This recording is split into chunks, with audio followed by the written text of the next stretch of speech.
This is the 6T puzzle. Many people will try and fail this puzzle. It is a really complex puzzle. As we can see, we can't fit more than 3 T's here.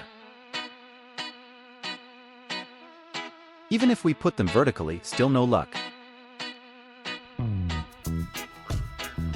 Putting them in a different direction and even then, no luck.